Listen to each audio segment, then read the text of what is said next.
Hello, and welcome to an introduction to symptom validity assessment. So just to recap some things from the last lecture, neuropsychological assessment assumes that patients are engaged, motivated, cooperative, and responding validly throughout the evaluation. And without this, cognitive and emotional functioning will not be accurately captured.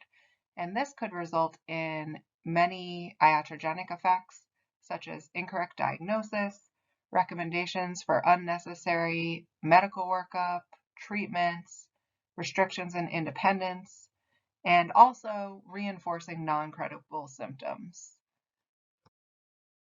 Symptom validity assessment, again, assesses the validity of self-reported symptoms, whereas performance validity assesses the validity of observed cognitive performance. And right now we're focusing on symptom validity, or whether the symptoms that the patient reports on self-reported questionnaires can be considered valid.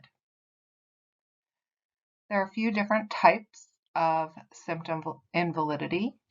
The first general type is non-content-based invalid responding. And the first type of this is non-responding. And non-responding occurs when a participant fails to provide a response to an item or provides an unscorable response, such as if they selected both true and false for an item. Random responding is when a participant doesn't really appear to be responding to the content of the items, but they're simply randomly choosing their responses. Whereas fixed responding is when the participant also doesn't really appear to be attending to the content of the items, but they are responding in a fixed pattern. So for instance, always true or always false. Content-based invalid responding includes over-reporting and under-reporting.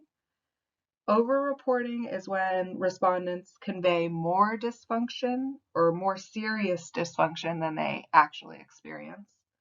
Well, under-reporting is the opposite.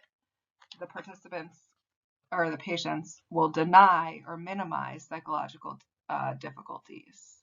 And this can result in scores that underestimate their true standing on the measured construct. Over-reporting and under-reporting can be either intentional or unintentional. And just to note here, under-reporting is kind of unique to symptom validity. With performance validity, we don't really need to be concerned with that the patient might be appearing better than they truly can perform. There's really no way to perform better than your true ability on neuropsychological tests. So while performance validity, we're really only concerned with the patient appearing worse than they truly are. With symptom validity, we need to be concerned with both possibilities, that the patient is either trying to appear better than they actually are, or that they're trying to appear more impaired than they actually are.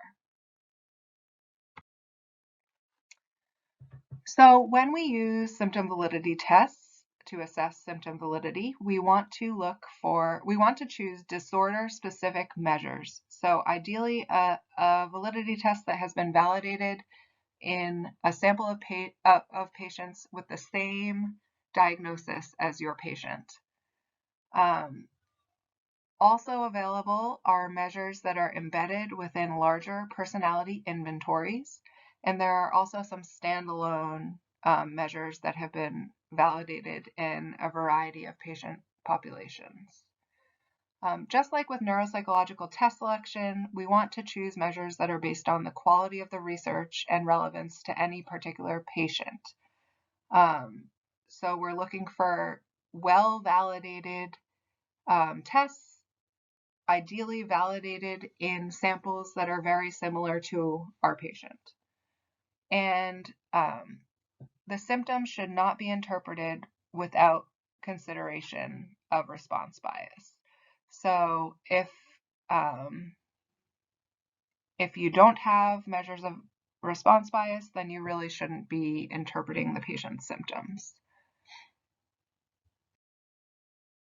I just wanted to end this section on validity by emphasizing that validity assessment is really critical in neuropsychological evaluations. The National Academy of Neuropsychology and American Academy of Clinical Neuropsychology both recommend validity assessment, multiple instances of validity assessment across the evaluation, and really emphasize that if you are not going to include validity assessment, you really need to justify that decision. There should be a strong rationale for why it was inappropriate. Otherwise, validity tests should be used.